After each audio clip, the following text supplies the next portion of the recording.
Probably, there's one thing you can do just a little bit better. What? Put the planter down next time. It's not down. No, I'm just kidding.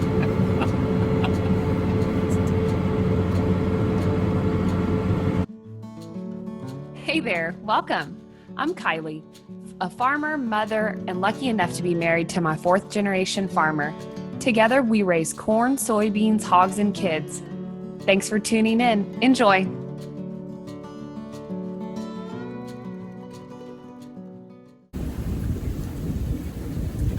This, can you hear that?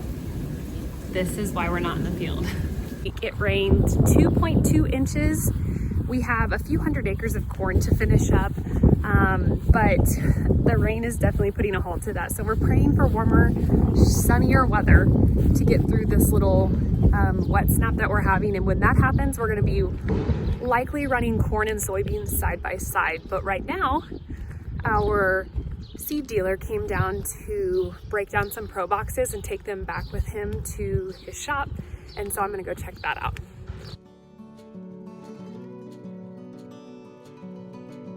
While waiting for drier conditions, we made quite a few trips to the field to check on our crops. Do you like my shovel? Yeah, what kind of shovel is that? It's my toddler shovel. We're gonna do some crop checking. We are very, very wet. And as many areas in the United States, we are exceptionally cool.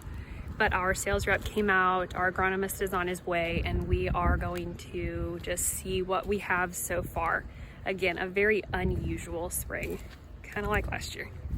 Sunshine will do amazing things. So we're checking some cornfields right now, and in the last 3 days, with just a little bit of sun, and even though we got rain, they really are coming on much more than when we looked at them and scouted on Sunday.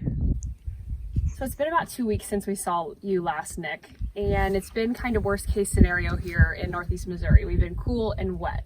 So maybe reiterate to me the importance of seed treatment as we're seeing our wet fields and not the seeds not coming up instantly. Yeah, correct, Kylie. So it is kind of a worst case scenario, cool and wet. Obviously there's pathogens that can infect the seed when it's warm and wet, but cool and wet we tend to get things like Pythium, and even Phytophthora has a pretty low level, pretty wide temperature range. So it's really important to have seed treatment on there to protect the seed from those kind of pathogens. Yeah, we're definitely seeing the effects of that. We went crop scouting today and we found some fields that are still going to come on through, but like this one here, we definitely have some issues, and we have yet to plant our Enlist E3 beans. The weather just hasn't really permitted that. But maybe let's talk about, before we get to the planting and all of that jazz, tell me about the variety that we chose and why we chose it. So we chose P41T07E, which is a 4-1 Enlist soybean. It's very versatile. Standability is very good. And we also chose it because SDS is very good. So it's got a lot of the traits that we're looking for on the acres that you guys have. Unfortunately, we don't have it planted just yet. But conditions like this, if we did have it planted, we would definitely need that SDS tolerance, because this is a great situation for SDS infection. So is our window closed? It's May 5th or 6th, I think. Is our window closed for planting? I mean, how much longer do we have to get those soybeans in the ground? Yeah, obviously in Missouri, we have a pretty wide window. And so, yeah, it's still normal time right now. It's even a few years ago, we've still been on the early side of things, but looks like by the time we get back in there, we'll be middle of May, and that's still right on time for us. Perfect.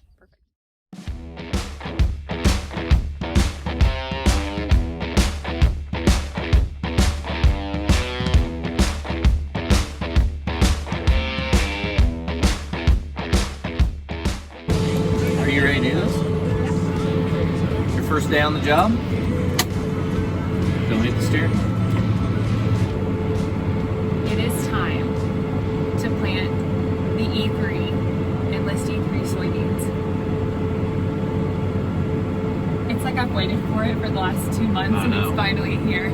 I know, and I didn't dream of it last week that we'd actually be doing this. This is my first day planting, and if you're wondering why my hands aren't on the wheel, that's because we have auto steer. So it's not actually as hard as it seems, besides turning, which I'm going to do here in just a second for the first time with this 48-row planter. Yep, so, it's a DB88. 22-inch rows. So I'm actually, we're on guidance. It's like a GPS guidance. We make a straight row, and then that increases our efficiency a lot. When we turn, we can hook right up alongside that last set of rows.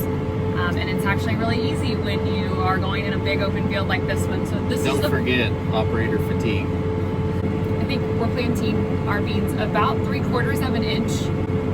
Yeah. Is that right? Yeah. So not too incredibly deep, not too shallow, like just about the right depth. We're hoping to get some moisture and it really puts a root down. And after this rain passes the next few days, we're supposed to have some really hot, I'm gonna say it, hot weather, like in the 80s, which I can personally not wait for.